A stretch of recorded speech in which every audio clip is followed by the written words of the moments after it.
guys, once again, welcome na naman po sa aking YouTube channel. Ito po si Shine Siya Vlog. Ayan, so for today's content, nandito tayo ngayon sa dealer ng Inwow para ipagawa or palitan ang aking bearing ng aking e-bike. So ipapakita ko sa inyo ngayon guys, yung procedure kung paano nila pinalitan or tanggalin or alisin ang lumang bearing sa aking e-bike. Dahil mahalaga po ito, lalo na sa pagbabiyahe guys, para safety at wala kang marinig na ingay. Kasi kailangan po nating palitan ang mga bearing para iwas na rin po sa aberya. Ayan, so itong procedure na ito, sana ay may matutunan kayo, lalo na yung may mga e-bike na gustong malaman kung ano yung problema ng kanilang mga e-bike.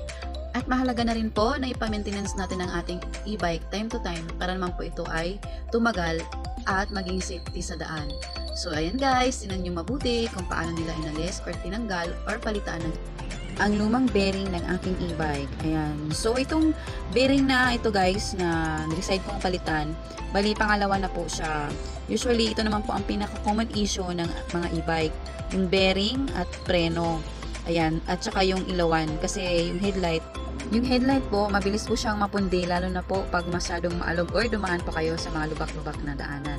So I suggest na ipa-check niyo po on time to time ang inyong mga e-bike, lalo na yung mga common issue tulad ng preno, bearing, lalo na ang mga ilaw dahil ito po ay mabilis mapundi. Para na po sa ating safety, sa ating paglalakbay or pagmamaneho or pagpabiyahe, lalo na po sa gabi. I'm sure guys, gusto nyo ring malaman kung magkaano yung gastusin nyo sa pagpapalit ng ilaw, bearing, at ng preno. Ayan. So, dito naman po sa dealer, kapag nakaregistered po ang inyong e-bike or dito nyo po binili or anywhere po kung saan nyo po ito binili, pwede po kayong magpagawa. Basta meron po kayong record sa kanilang mga database. Ayan. So, sa bearing naman po, kung papalitan nyo pair po, siguro ang isang pair po ay nagkakahalaga po ng 99 pesos. Ayan. Sa ilawan naman po or sa ilaw or sa bulb, nagkakahalaga po siya ng 10 piso po per bulb. So, isang bulb po ay 10 piso. Ayan po, sa preno naman po, sila na pong bahala mag-check. Ayan.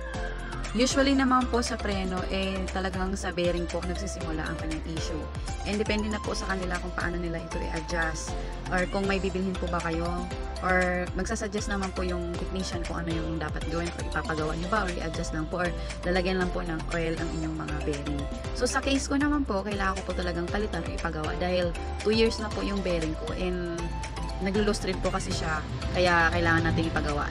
Ayan, so kapag maingay na po ang inyong mga e-bike or something maingay sa likod or sa harap, I'm sure po 100% sa 2 years ko pong nagdadrive ng e-bike, yun po yung usually issue niya is yung bearing po talaga. So ipacheck nyo na po kaagad para naman po ay malaman nyo kung kailangan na po bang palitan or i-adjust lang ang inyong mga e-bike or bearing ng inyong e-bike. And sa pag-check naman po at pag-maintenance ng inyong mga e-bike, wala naman po siyang bayad. Libre po siya. Basta make sure lang po na meron po kayong record sa database. Anywhere po na branch or dealer po, pwede po kayo. Kung secondhand nyo naman po nabili ang inyong mga e-bike, make sure po na nakapangalan po or alam nyo po ang pangalan ng pinaka-may-ari ng inyong e-bike or pinakaunang may-ari ng inyong mga e-bike. Para naman po mapasok po siya sa warranty na pwede po siyang ipagawa sa dealer. Kasi hindi po sila gumagawa ng mga e-bike na hindi po nakalagay sa kanilang mga database ang mga pangalan ng may-ari or talagang nakapangalan sa inyo. Ayan guys, sana may natutunan kayo sa aking content for today. Please don't forget to subscribe, like, and hit the notification bell para naman kayo updated sa aking mga panibagong videos na i-upload. Salamat guys!